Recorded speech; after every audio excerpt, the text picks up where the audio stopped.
Eleanor Winslow Aldridge did not scream. She did not weep. She did not reach for the bell to summon anyone at all. She sat very straight at the foot of the long table at Aldridge Hall, in the chair that had been hers for 6 years, and she turned her mother's garnet ring once around her finger, and she said nothing while the room went on laughing without her. Then she stood. She gathered the ring's small weight into her palm, as if closing a hand over a coal, and she walked out of her own dining room with her chin level and her back straight past 40 guests who had just watched her husband seat another man's wife at his right hand and call it nothing at all. By the time the candles burned down that night, Eleanor would have made a decision that would take the better part of 2 years to finish making itself known. Julian Aldridge would spend that same 2 years learning the difference between a woman who is useful and a woman who is necessary, and by the time he understood it, it would no longer be his to have. The summer of 1817 had come to Wiltshire the way it always did, green and unhurried, indifferent to the households it passed through. It found Aldridge Hall much as it had found it every June for 6 years, the hay half in, the accounts half balanced, the roof of the west wing patched again rather than properly redone, and Eleanor Aldridge awake before the rest of the house, going over figures in a ledger no one but her had opened since her wedding. She had married Julian at 19, for reasons that had seemed, at the time, indistinguishable from love. He had been handsome in the particular careless way of men who had never had to notice their own faces, heir to a hall that wanted money, and a name that wanted an heir. And she had brought both a dowry and a habit of getting difficult things done quietly. It had seemed, for a year or two, like a fair trade. Then his father died, and the debts came out from under the furniture like damp, and Julian had gone still in a way he never fully came back from. He did not become cruel. That would have been simpler. He became careful, and correct, and absent in all the ways that did not show on a Sunday. He thanked her for the accounts the way a man thanks a competent clerk.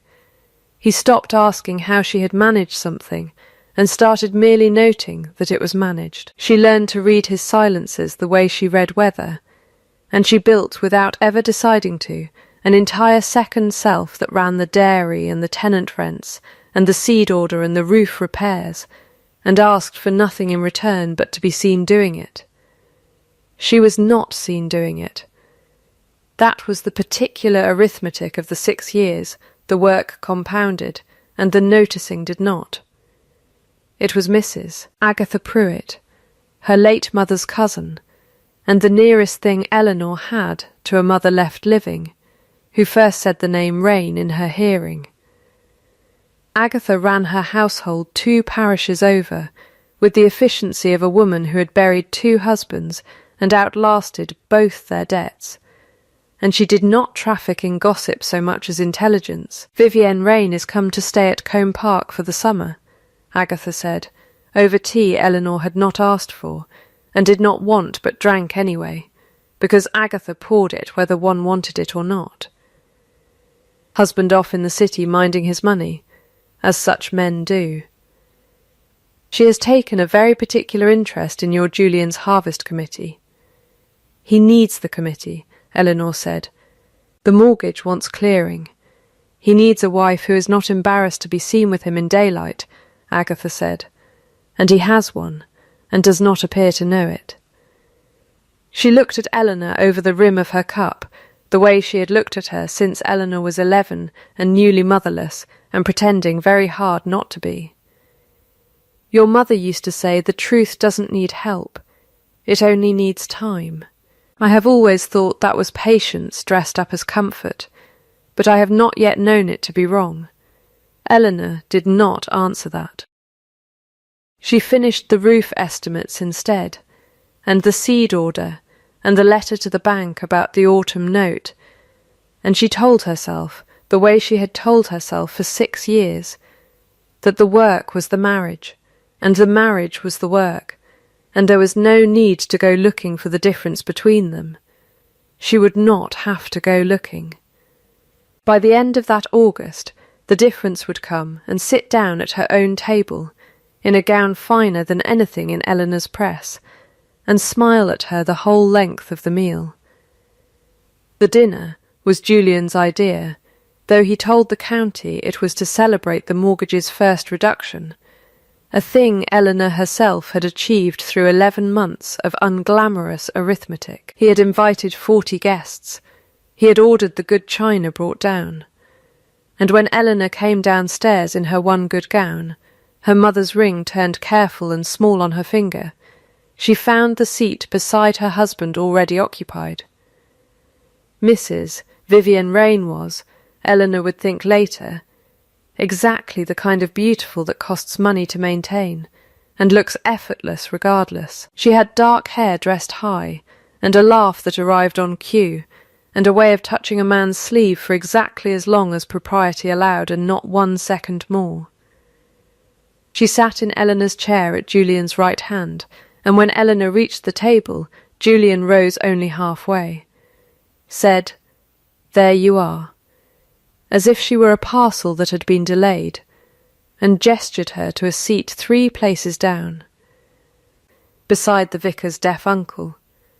Eleanor did not say anything.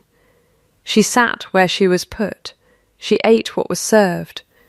She answered when spoken to, which was seldom, because the table's attention ran the other way, down toward the end where Vivienne Rain was telling a story about a house party in Bath, with her whole face, laughing at her own jokes half a beat before anyone else could. It was after the second course, when the room had loosened with wine, that Eleanor rose to see about the pudding, and passed close by the drawing-room door, which had been left ajar, and heard her own name in her husband's mouth. "Eleanor?" Julian was saying low, to a red-faced man she placed vaguely as a friend of Vivienne's husband. "She keeps the ledgers. That's what she's for. A man wants someone sensible to run the place while he attends to the parts that actually require charm." The red-faced man laughed, not unkindly, the way men laugh at a joke they have not examined. "Lucky you've got charm to spare, then. One does what one can," Julian said, and there was a smile in his voice Eleanor had not heard directed at her in longer than she wanted to count. She did not go in. She did not make a sound. She stood in the passage with the pudding forgotten in her hands, and let the sentence finish arriving in full, the way a bill arrives in full even when you have already guessed the sum. She keeps the ledgers. That's what she's for. 6 years, and that was the whole of the accounting. Not a wife, not a partner, not a woman he had once written letters to across 2 counties. A tool. Useful, kept because kept things are convenient, and returned to their drawer when convenience required someone brighter at hand. She set the pudding down on the passage table with both hands, carefully the way one sets down something that might otherwise be thrown. Then she went back into the dining room, sat in her seat beside the vicar's deaf uncle, and finished the meal. She gave herself 10 minutes for it, later, alone in the small sitting room that had been her mother's, and was, by some old habit of the house, still called Eleanor's room, though nothing in it had changed.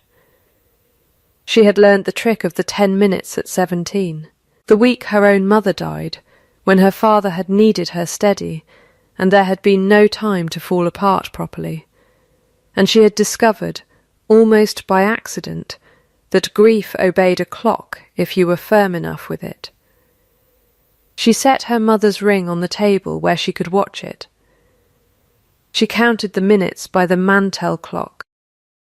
She allowed herself, in that quarter hour, to feel exactly as small and as unwanted as the sentence had made her, and then, when the clock's hand came round, She put the feeling away in the drawer at the back of her mind where such things went. And she picked the ring back up, and she began, instead, to think. She was 23 years old. She had brought £6,000 to this marriage in trust from her father, untouched, because her father, a solicitor with a solicitor's caution, had settled it so that no husband's creditor could reach it. She knew the estate's accounts better than the man who owned the estate. She knew every tenant by name and every field by yield. She had, in 6 years, made herself indispensable to a household that had just told her, in a doorway, over pudding, that indispensable and beloved were not the same word. That, she decided, sitting very still with the ring warm again in her palm, was the whole of the lesson, and she did not intend to need it taught to her twice. She did not confront Julian that night, nor the next morning, nor the morning after that. She went instead to Combe Park 2 days later, in the plain gig she drove herself, because she had never seen the sense in waiting for a groom, and she sat in Agatha Pruitt's small parlour and told her, without embellishment, what she had heard in the doorway. Agatha did not gasp. She poured more tea. "Well," she said, "now you know the price of him. Most women go their whole lives without learning it in words that plain." She studied Eleanor over the rim of her cup, the same look she had given her at 11, at 17, at 19 on her wedding day. "What will you do with it?" "I don't know yet," Eleanor said, and found, saying it, that it was true. And that not knowing yet felt less like weakness than it once would have. "But I am done being kept in a drawer." Agatha nodded, once, as if a verdict had been delivered, and she agreed with the finding. "Then you'll want to start with the harvest ledgers," she said. A woman who means to be seen had better have something worth seeing. The blocked culvert under the North Fields had been someone's problem for entirely too long, by the time Eleanor decided it would be hers. It sat below Hollow Mead, the 40 acres Aldridge Hall let to a tenant farmer named Thomas Reed, and every wet spring, for 3 years it had backed up and drowned the lower third of his wheat before anyone above him took it seriously enough to dig. Reed had written to Julian twice. Julian had written back once, briefly, to say the matter would be looked into when funds allowed, a sentence Eleanor had typed out herself, at his dictation, and had recognised even then as the sound of a decision being postponed rather than made. She went to see the culvert herself on a Tuesday, in boots rather than slippers, with Thomas Reed walking beside her in the particular silence of a man who does not expect to be listened to, and has decided not to waste breath proving it. "Nothing complicated about it, ma'am," he said finally, when she crouched at the bank and asked him to show her exactly where the water backed. Culverts silted. Been silted 3 year, wants clearing and relining, and a new sluice gate above it so it don't happen again come the next wet spring. £18 for the labour, near enough, 30 more for stone and the gate itself. £48, Eleanor said, against how much crop lost each year it isn't done. Reed looked at her sideways, as if the question itself were unusual, which she understood, standing there. It likely was. Near £60 of wheat drowned last spring alone, ma'am. Might have been 80, but for a dry June saving what was left. She did the arithmetic where she stood, aloud, because she had learned that saying numbers aloud made men trust them more than the same numbers written down. £48 spent once against £60 lost yearly, every year, for as long as the culvert stayed silted. It was not clever. It was not even difficult. It was the kind of sum any competent person could have done 3 years ago, and no one had, because no one with the authority to spend £48 had thought Thomas Reed's flooded wheat worth 40 minutes of their attention. "I'll have the money to you by Friday," Eleanor said. "And I'll want the gate built to outlast me, Mr. Reed, not merely outlast this spring."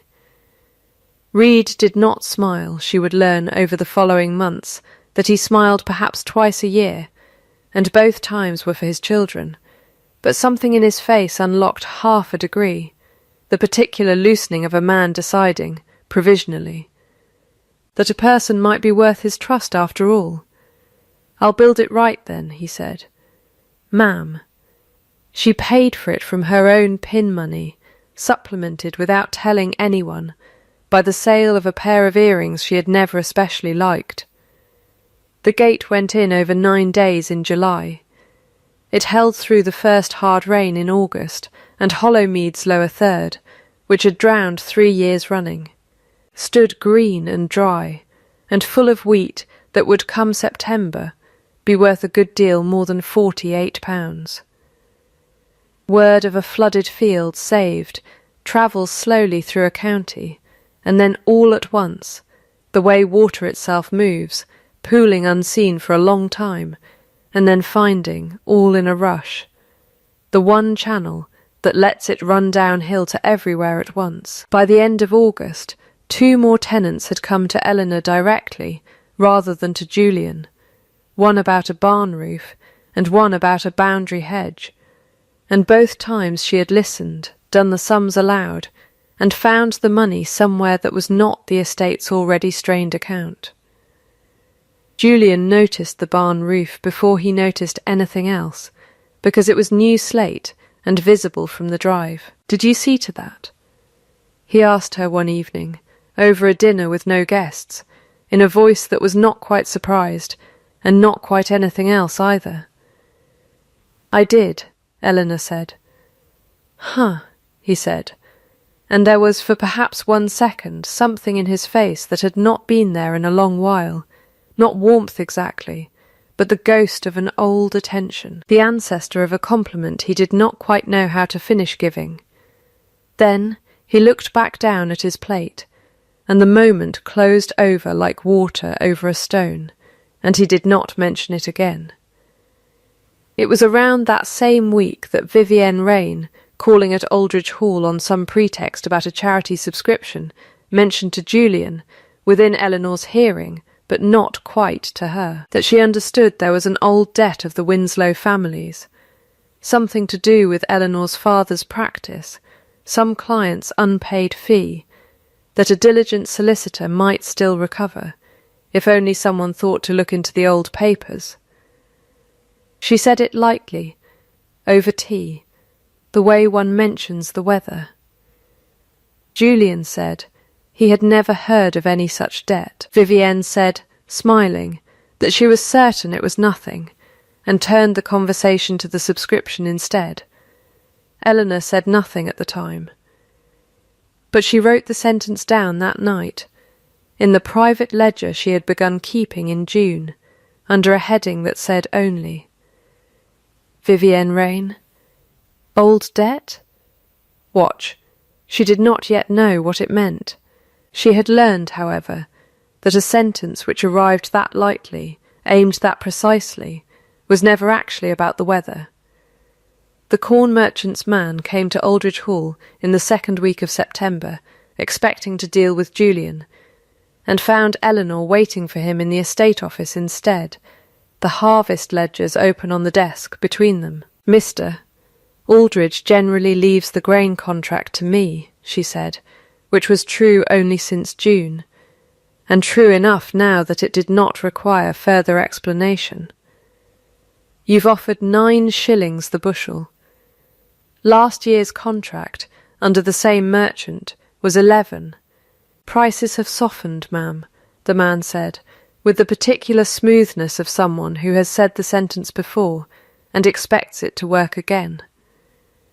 "They have not softened in Devizes," Eleanor said, "where the same firm is paying 10 and 6. I have the receipt of a neighbouring sale here, if you'd like to see it." She had, in fact, ridden to Devizes herself the week before to obtain it, a fact she did not offer and he did not ask. He looked at the paper for longer than its contents required, the look of a man recalculating not the price but the woman across from him, and then he named 10 and 4, and she counted with 10 and 6 to match Devizes exactly, and he took it, because there was nowhere left for him to stand. It was £40 more than Julian would have secured, and Julian, when told, said only, "Well done," in a tone that suggested he did not entirely know what to do with the sentence once he had said it, as though praise were a coat he had not worn in some years and had forgotten how to fasten. The county, meanwhile, had begun to speak of Eleanor Aldridge in a register it had not used before. It was Agatha who reported it, with evident satisfaction, over tea. "Mrs. Farrow says you're the reason Aldridge tenants aren't leaving for better land elsewhere. Says it plain, in company. And old Sir Walter Combe told me at the assembly you'd have made a better magistrate than half the men who sit the bench." She paused. "There's more. I had it from my own housekeeper, whose sister is laundry maid at Aldridge Hall. Your husband's father, before the debts came out, before he died, there was talk, years back, of a partner who ruined him. A man Julian's father trusted with the whole of the estate's capital, who took it to some scheme in the city and lost every shilling of it, and left the old man to explain it to his tenants himself, one by one, at the door." Agatha's voice was flat, the voice she used for facts rather than opinions. Julian was 19. He watched it happen. "I have always thought that was where the coldness in him started, not cruelty, mind, just a boy deciding, watching his father ruined by trusting the wrong person, that he would never again let sentiment anywhere near his money. Doesn't excuse him, but it explains a good deal of why a man who married a clever woman has spent 6 years treating her cleverness like a tool in a drawer, rather than a gift in his hand." Eleanor turned her mother's ring once around her finger, the way she did when she was filing something away to be examined later, in the 10 minutes, or in some quieter hour still to come. "That does not make what he said to that man in the doorway kinder," she said. "No," Agatha agreed. "It only makes it explainable. Explainable and forgivable are different countries, and I notice you have not yet been asked to travel to the second one." Eleanor drove home that evening with the reins loose in her hands, and the September light going long and gold across the stubble fields, and she thought, not for the first time, that a man's fear was not her responsibility to manage, however well she now understood its shape. She thought too of Vivienne Rain's phaeton in Marrowfield, in broad daylight, with no discretion at all, and understood, with the particular clarity that comes only once real evidence has finally caught up to a long-held suspicion, that the summer's small humiliation had not ended. It had only been gathering itself for something larger. It came, as such things nearly always did in that part of the world, at the county assembly at Michaelmas, in front of everyone she knew. The Michaelmas assembly at the Marrowfield Rooms was the one occasion each year at which the whole of the county's gentry, and a fair portion of its trade, agreed to occupy the same 3 rooms at the same time, and Eleanor had attended every year of her marriage in the same grey silk, remade twice, because a new gown had never once seemed as urgent as a new sluice gate. She was standing near the refreshment table with Agatha, watching the dancing without particular longing, when Julian led Vivienne Rain onto the floor for the second time that evening, a thing that was, strictly, permitted, and strictly, in that room, understood by everyone present to mean a great deal, more than permission covered. The room's attention followed them the way attention follows a spill, not loudly, but completely. Eleanor watched her husband's hand at Vivienne Rain's waist, and Vivienne's laugh tipped back and offered to the whole room like a coin thrown for effect, and she felt something in her chest go very quiet and very cold, the particular stillness of a woman doing arithmetic she has already, somewhere beneath the counting, finished doing. It was Gideon Rain who found her a moment later, having crossed the room with the unhurried directness of a man used to being given space rather than asking for it. She had met him only once before, briefly, at a dinner in July, and remembered chiefly that he had asked her 3 intelligent questions about drainage, and had listened to all 3 answers as though they mattered. He was perhaps 40, broad through the shoulder, in the manner of a man who had done physical work at some point in his life, and had not entirely lost the habit, with a fortune from shipping and banking interests in the city, that was, by every account she had heard, so large as to have become a kind of local weather system of its own. He did not look at the dance floor. He looked instead at Eleanor, with an expression she recognised because she had worn it herself for 6 years, the particular composure of someone standing very still atop something that has just cracked. "Mrs. Aldridge," he said, "I understand you saved a man named Reed's whole crop of wheat this summer for the cost of a sluice gate and 9 days' labour." It was such an unexpected sentence, in that room, on that evening, that Eleanor very nearly laughed. "I did," she said. "I find," Gideon Rain said, still not looking at the dance floor, though everyone else in the room could not seem to look anywhere else, that I would rather discuss sluice gates than watch whatever it is we are both currently watching. Will you walk with me as far as the window? The dancing does not require an audience quite this attentive." Eleanor set down her cup. "I would like that very much," she said, and did not look at Julian either, though she was aware, with the whole surface of her skin, that for the first time in longer than she could remember, he was looking at her.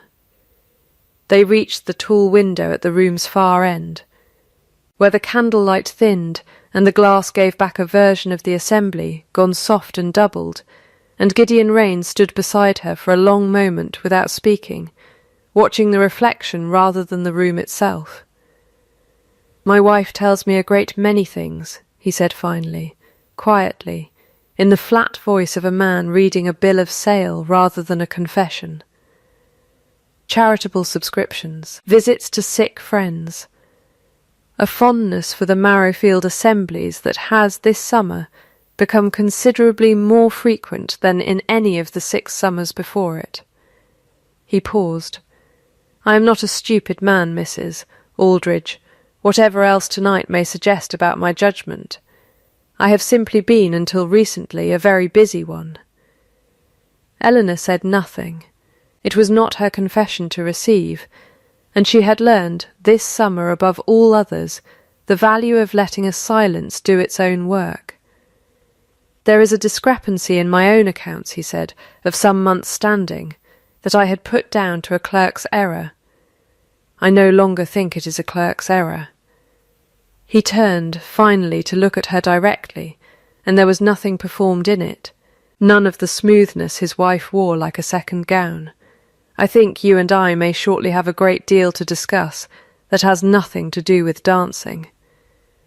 Behind them, the music turned, and Julian's laugh carried once across the room, bright and careless, the laugh of a man who had not yet noticed how much of the room had stopped watching him and started watching. Instead, the woman he had once called useful, standing very still at the window with the county's richest man beside her, both of them looking at something neither Julian nor Vivienne Rain had thought to guard. The discrepancy Gideon Rain had mentioned at the window turned out, once he laid it before Eleanor a week later in the small study at Combe Park, that Agatha had lent them for the purpose, to be considerably larger than a clerk's error, and considerably closer to home than either of them had first supposed. It was £210, drawn in 4 instalments since March against an account Vivienne Rain held nominal charge of for household and charitable expenses, each instalment noted in her own hand as a subscription to a fund for distressed clergy widows that turned out, when Gideon wrote discreetly to the diocese to confirm the fund's existence, not to exist at all. £210 is a great deal for a woman to spend on a fund that isn't real, Eleanor said, studying the ledger page he had brought. But it is not, forgive me, a fortune to a man of your means. Why does it trouble you enough to have crossed a ballroom over it? Because it isn't about the money, Gideon said. He sat across the small table with his hands folded, still, in the particular way of a man keeping them from doing something else. It is about what the money was for. I had a clerk trace the payments before I came to you. Each of the 4 instalments matches, almost to the day, a payment made from a separate account, your husband's account, Mrs. Aldridge, toward what is recorded there only as legal fees, Winslow matter. Eleanor went very still. I do not yet know what the Winslow matter is, Gideon said. I had rather hoped you might. She did know, or nearly. She went home that same evening and wrote to her father's old firm in Bath, the solicitors who had drawn her marriage settlement and held still the deed of trust protecting her £6,000 from any creditor of her husband's, a trust her father, cautious to the last, had structured so carefully that not even Julian himself could touch the principal without her signature and the firm's joint consent. The reply came back within the week, in the careful hand of Mr. Edmund Farrow, the junior partner who had inherited her father's caution along with his practice. There had been, Mr. Farrow wrote, an inquiry made in July, not by Eleanor, and not, on paper, by Julian either, though the letter requesting it had been written on Aldridge Hall stationery, and signed with a signature that was, Mr. Farrow noted with a solicitor's precision, not entirely consistent with Mr. Aldridge's hand as it appears on prior correspondence. The inquiry had asked whether the Winslow Trust could, under any circumstance, be dissolved or its principal advanced against an outstanding family debt, specifically an unpaid legal fee owed by the late Mr. Winslow's estate to a client whose name was given, in the letter, as a Mr. Josiah Calloway. There was no Josiah Calloway in her father's records. Mr. Farrow had checked. Twice, Eleanor sat with the letter a long while, the ring turning slow between her fingers, and felt the whole shape of the summer rearrange itself around one plain fact.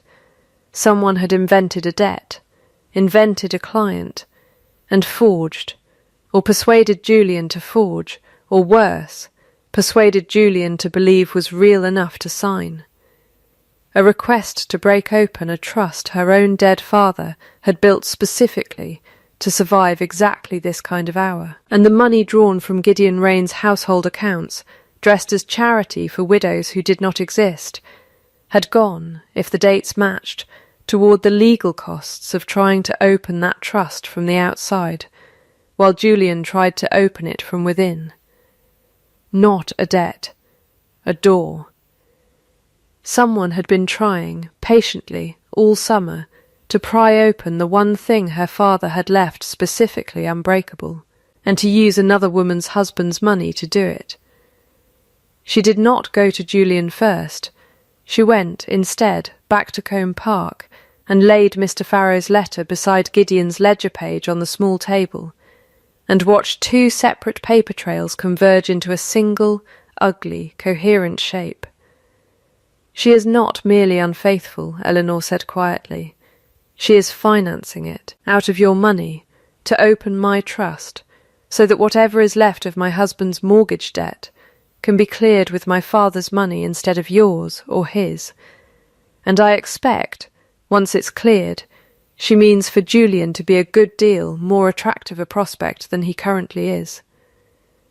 Gideon's jaw worked once, the particular stillness of a man absorbing a blow he had already, on some level, been braced for since the ballroom. And what does she gain, he said, once my accounts have paid for prying open yours? I imagine, Eleanor said, that depends on whether she intends to still be your wife by Christmas. Neither of them said anything for a long moment. Outside, the September wind moved through Combe Park's beech trees the way it moved every autumn. Indifferent to the two people inside, doing arithmetic, that would, before the year was out, cost a woman her marriage, and a man his. I will not let her open that trust, Eleanor said finally. But I would rather not simply stop her. I would rather understand, fully, on paper, exactly what she has done, and let her be the one who explains it, in a room, to everyone who has spent this summer laughing at what my husband called me over pudding. Gideon looked at her for a long moment, something in his face recalibrating the way the counties had recalibrated all summer, degree by degree. Then we had better find the forged letter itself, he said, and Mr. Calloway's imaginary fee, and whatever else is sitting in a drawer somewhere, waiting to be found. I have a solicitor of my own in the city who is considerably less patient than yours, Mrs. Aldridge, and a good deal of motive.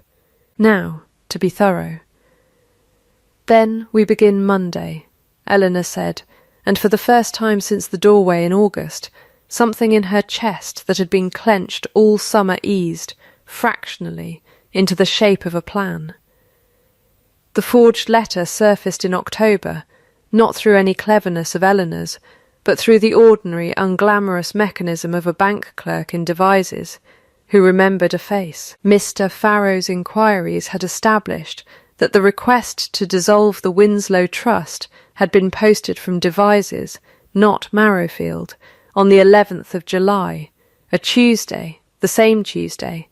Eleanor realised with a small cold jolt that Julian had been seen driving Vivienne Rain's phaeton through the town in broad daylight.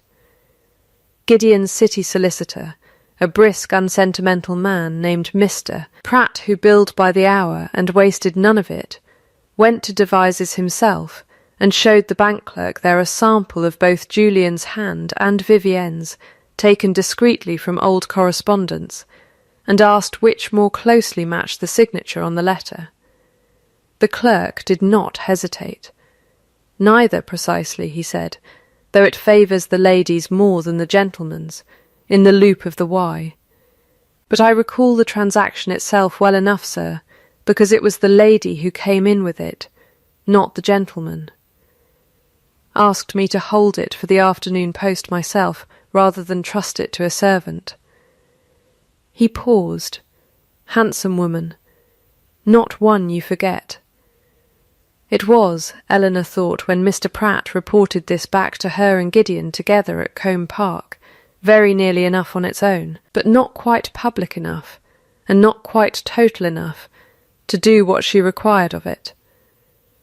A forged letter posted by a woman in a bank in Devizes was a private scandal, whispered over tea for a season, and then forgotten. She did not want it forgotten. She wanted it settled, in daylight, before the same 40 or so people who had watched her walk out of her own dining room over pudding. The vehicle for that arrived, conveniently, in the form of the parish's annual Michaelmas hearing, not a court in the full sense, but the quarterly gathering at which the parish's magistrate, Sir Walter Combe, heard boundary disputes, tenant grievances, and the settling of small local debts before the assembled vestry, a tradition old enough that half the county still attended out of habit rather than necessity.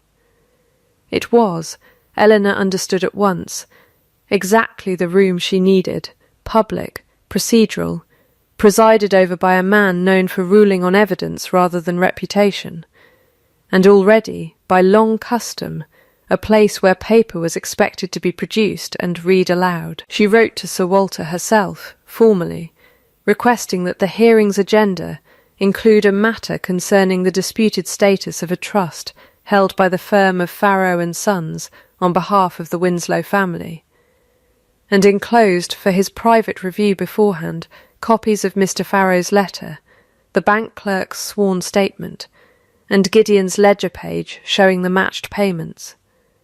Sir Walter, who had told Agatha at the last assembly that Eleanor Aldridge would have made a better magistrate than half the men who sat his bench, wrote back within 2 days to say the matter would be heard on the 14th of October, and that he trusted Mrs. Aldridge would find the vestry's procedures thorough. She told Julian only the night before. She found him in the estate office, going over the very ledgers she herself had balanced every month for 6 years, and she set Mr. Farrow's letter on the desk in front of him, without preamble.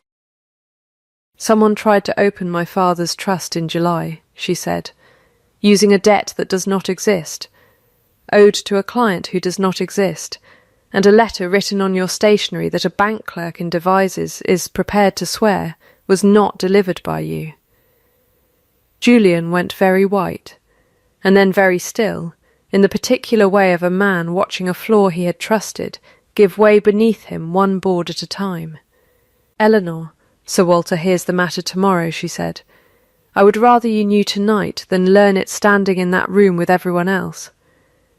She paused at the door, her hand on the frame, and looked back at him, not with fury, which she had long since filed away minute by minute into the drawer at the back of her mind, but with something colder and more finished than fury.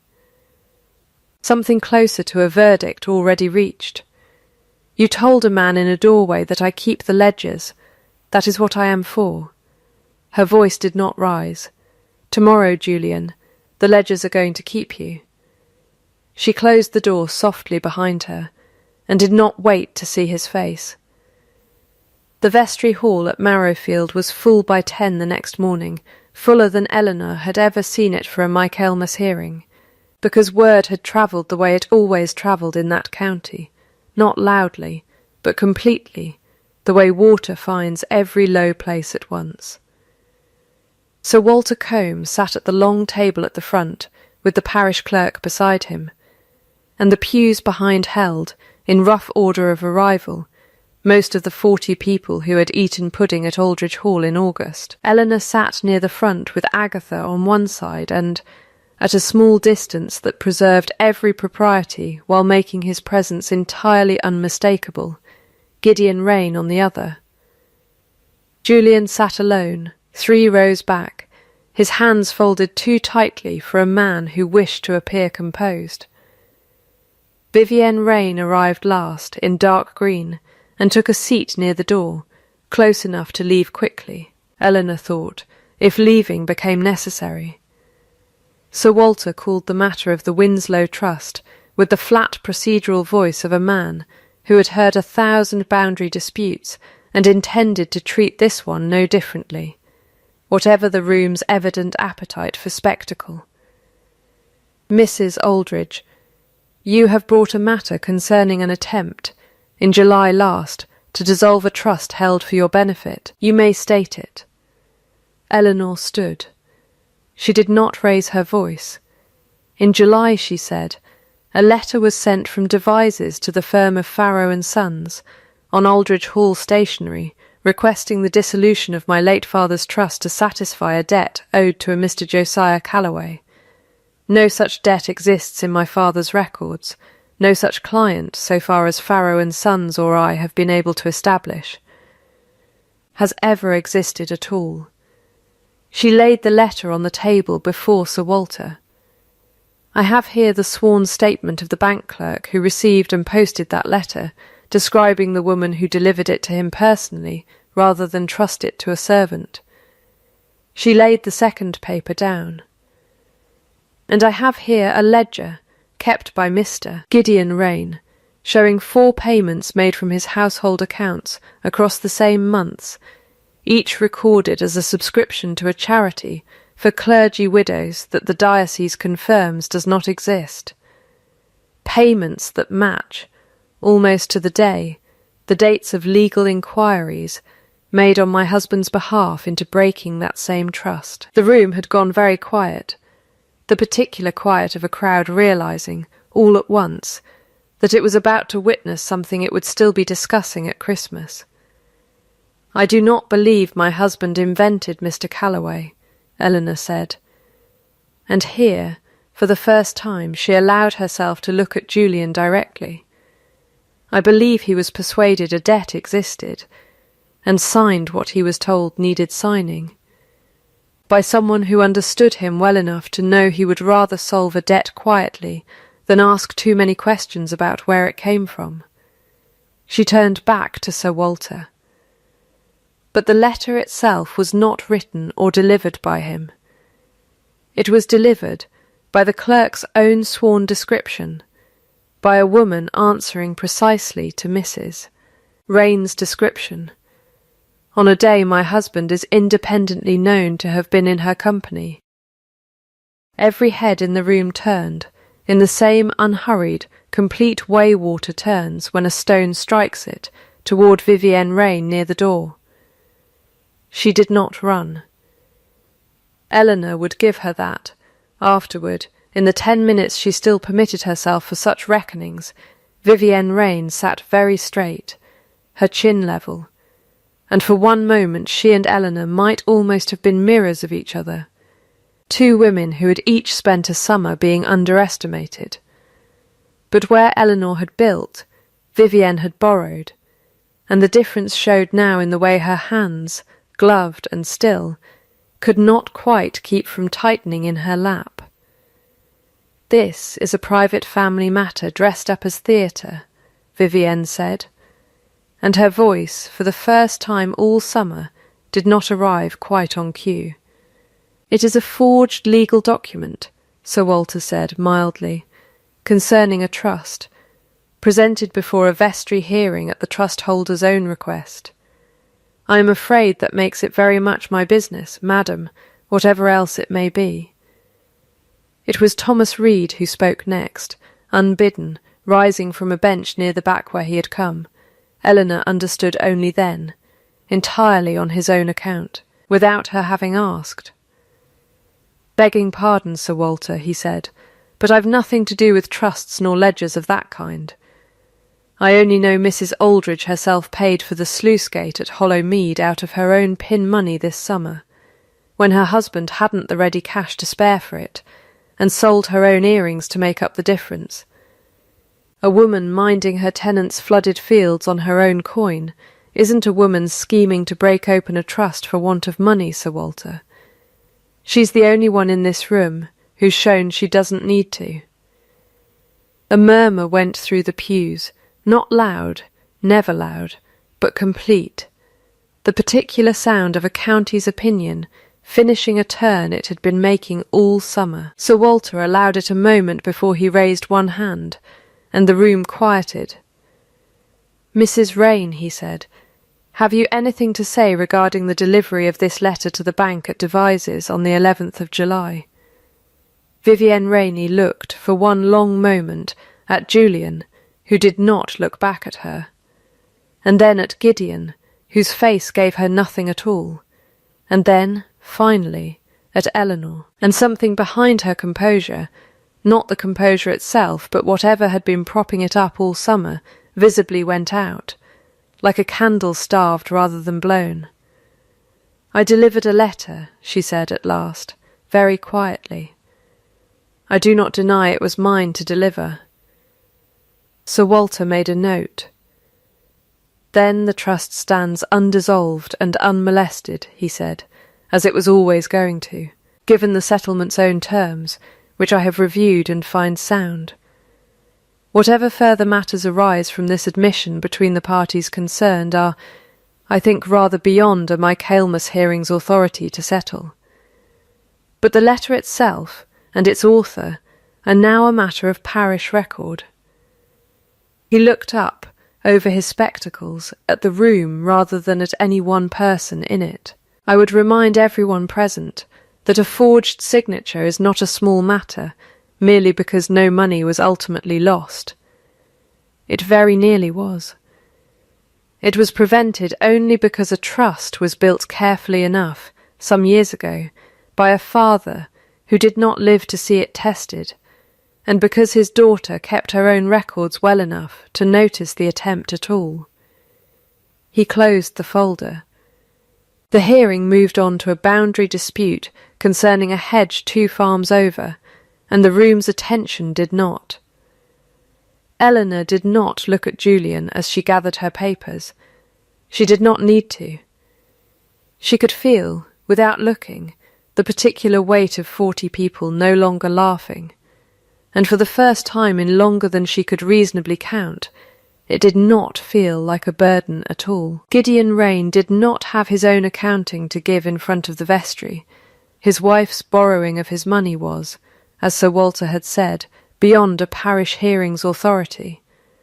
But he gave it that same evening, in the small study at Combe Park, with only Eleanor and Agatha present, because Eleanor had asked him plainly whether he meant to explain himself, or merely to apologise, and he had said he preferred, if she would allow it, to do both properly rather than either badly.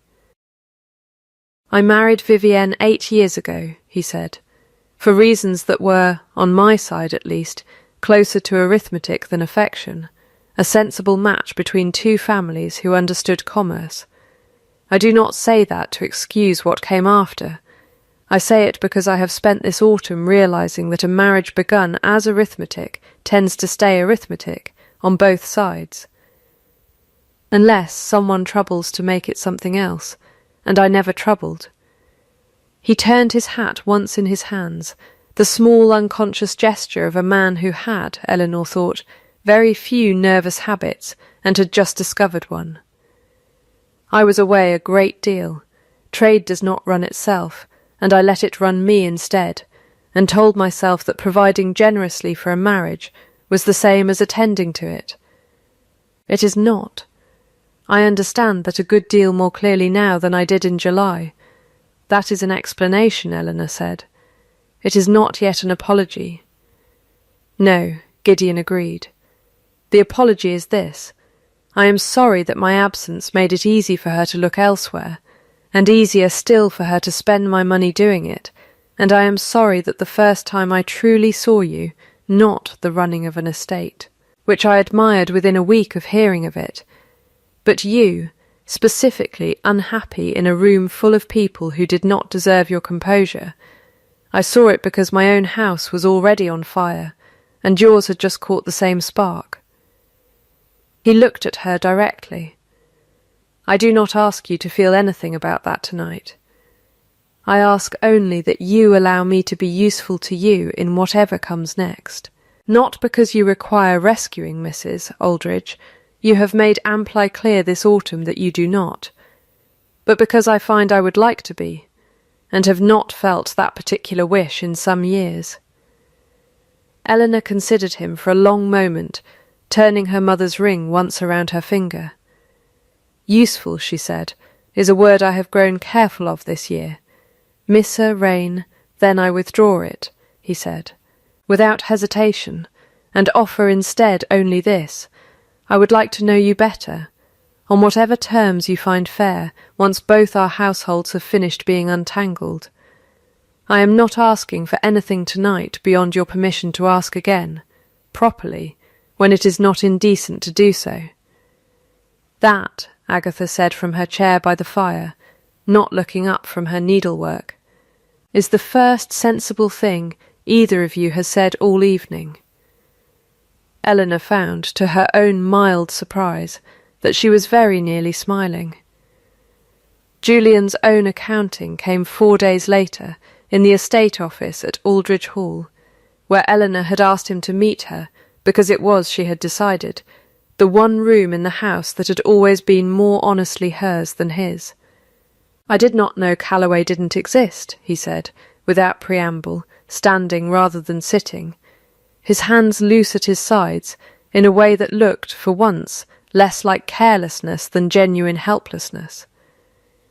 She told me there was an old debt. She told me it could be settled quietly, from your trust, without troubling you, and that it would clear the mortgage faster than the harvest could. I wanted the mortgage cleared. I have wanted it cleared since my father died, and I watched him explain, one tenant at a time, standing at his own front door, that a man he had trusted had ruined him. I swore I would never be that man, standing at a door explaining ruin. I swore it so hard I stopped noticing I was becoming. Instead, a man who would sign nearly anything a confident voice put in front of him, so long as it promised to keep the ruin away. He stopped. Started again. That is not an excuse. I know it is not an excuse. It is only the truth, which you are, I think, the one person in this county who has ever actually wanted from me. I distinguish, Eleanor said, between an apology and an explanation, Julian. You have just given me an explanation. It is a real one, and I do not dismiss it. But I have not yet heard you say the other thing. He was quiet a moment. I am sorry, he said finally, and his voice broke slightly on the second word. The sound of a man discovering the sentence cost more than he had budgeted for it. I am sorry I called you useful in a doorway, as though 6 years of you were a ledger entry.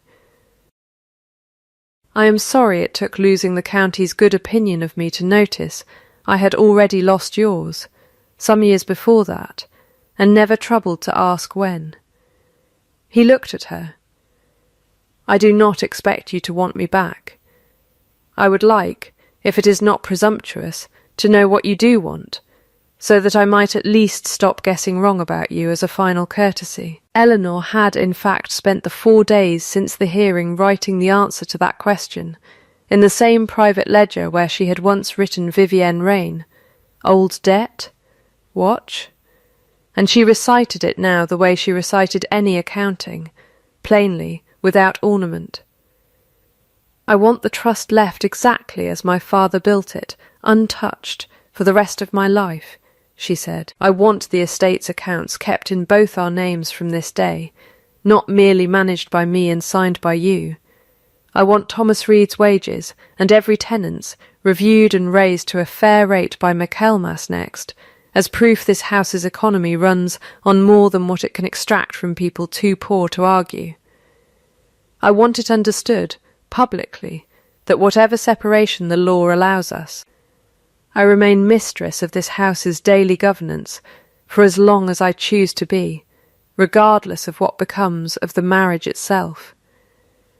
And I want you to stop being surprised every time I do something competent, as though competence were a trick I had only just learned rather than a thing I have been doing, unwitnessed, for 6 years. Julian nodded slowly, and something in his face, Eleanor thought, looked almost like relief, the particular relief of a man finally handed terms plain enough that he no longer had to guess at the shape of what he owed.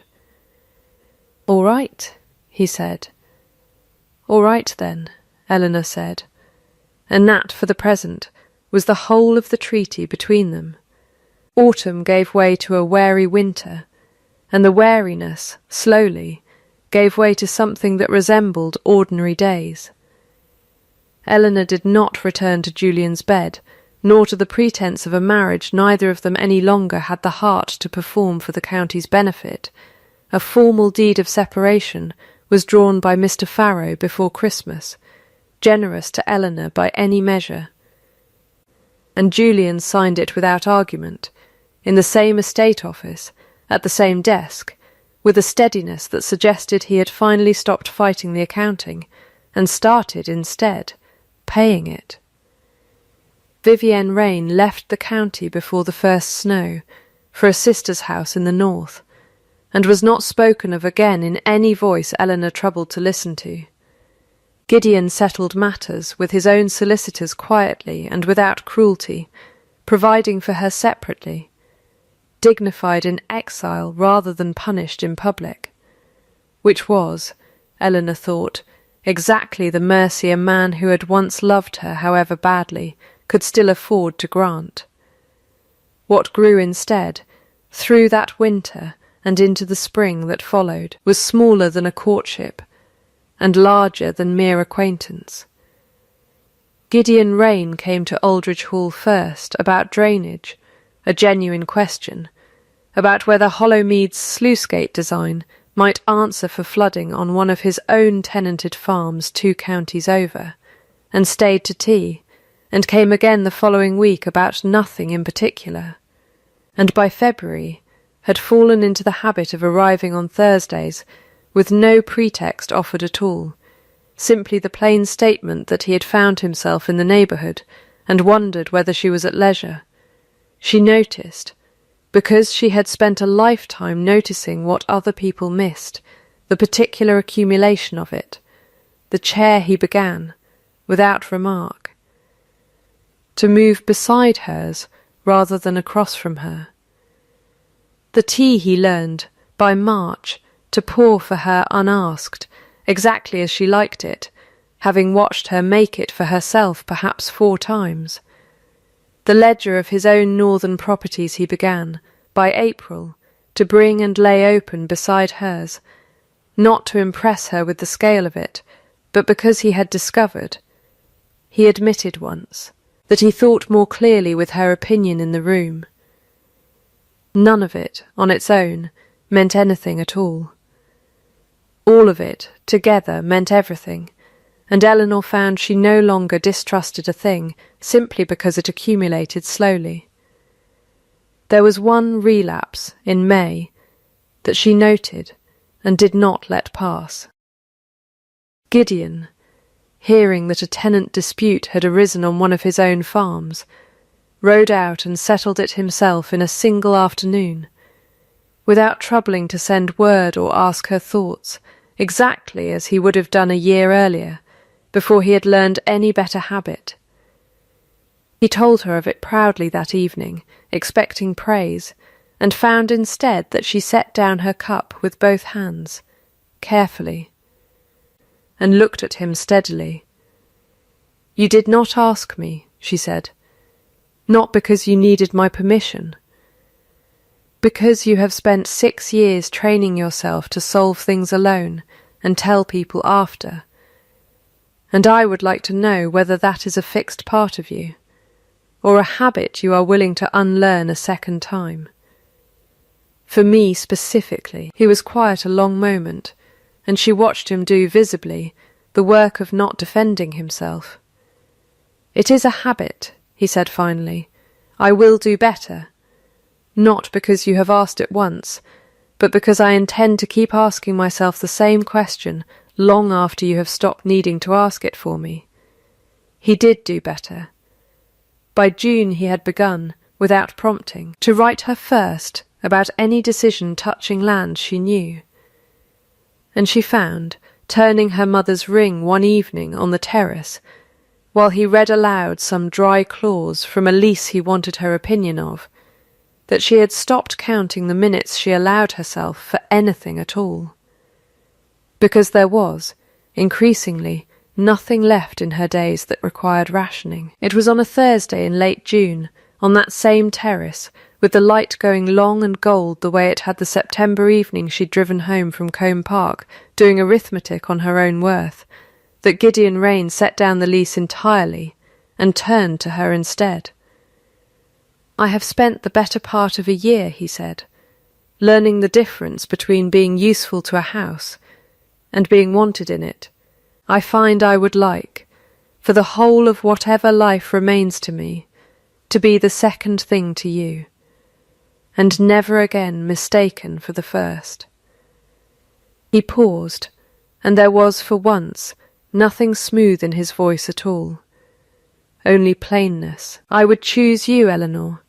I have been choosing you, in fact, since a night in October when you stood in a vestry hall, and would not let a lie stand simply because it was easier to let it. I expect I will go on choosing you for as long as you'll permit it." "That is not quite a question," Eleanor said, though her voice, for the first time in longer than she could remember, was not entirely steady either. No, he agreed, and reached into his coat and set on the table between them a small ring, a single deep-set stone, plain rather than showy, chosen, he told her later, specifically because it would not outshine the garnet she already wore and clearly had no intention of ever removing. I did not want to ask it as a question you might feel obliged to answer kindly. I wanted to lay the fact of it before you, the way you laid a letter before a magistrate once, and let you decide, in your own time, what you meant to do with the evidence.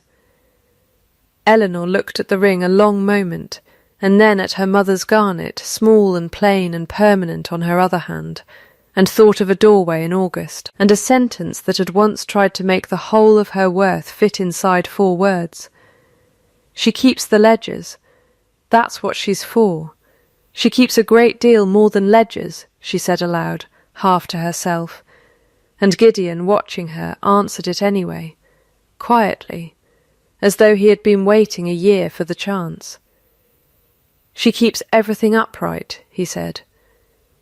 That was never what she was for. That is only who she is. Eleanor picked up the ring and put it on, and did not take 10 minutes, nor even 1, to decide that she meant it.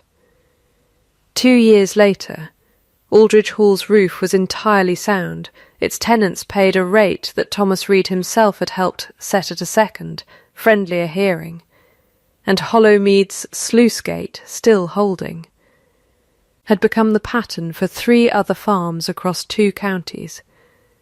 Eleanor Raine, for she had taken the name, in the end, without ceremony, the way she took on any fact once she had satisfied herself it was true, kept the accounts of both households now, in a single ledger, in her own hand, and no one who watched her do it any longer mistook the doing of it for anything less than what it was. Julian Aldridge had married again, quietly, a widow of modest means and plainer expectations, and was said, by those who still troubled to report on him, to have become a careful and rather unremarkable husband, a man who had learned, at considerable cost, exactly how much a doorway sentence could take from a life, and had apparently resolved never to speak so carelessly in one again. He and Eleanor exchanged, once a year, a brief and entirely civil letter concerning the trust's continued good order, and nothing more, and both of them, by unspoken agreement, seemed content that nothing more was needed. The garnet ring Eleanor still wore, turned now beside a plainer, deeper stone that had once sat on a terrace table like evidence laid before a jury. She had told the story of both rings only once, to a niece of Gideon's who asked, one Christmas, why she wore 2 so different rings on the same hand, and had said only that one was for what she had been born with, and the other was for what she had built, and that a woman ought never let anyone convince her the second sort mattered less than the first, merely because it arrived later and cost more, and was chosen rather than inherited. Aldridge Hall, in its own quiet way, had begun to breathe again too. In the years since a summer dinner over pudding, the west wing's roof finally mended properly rather than patched. The tenant cottages sound against the winter, a house no longer holding still against a coldness at its centre, but going about its ordinary business in ordinary daylight, the way a house does when no one inside it is any longer waiting for a verdict. She had stopped asking to be seen. She had made herself, instead, impossible to overlook, one flooded field and one honest ledger at a time, not because she had set out that summer to punish anyone, but because the only answer she had ever known to being called useful instead of loved was to become.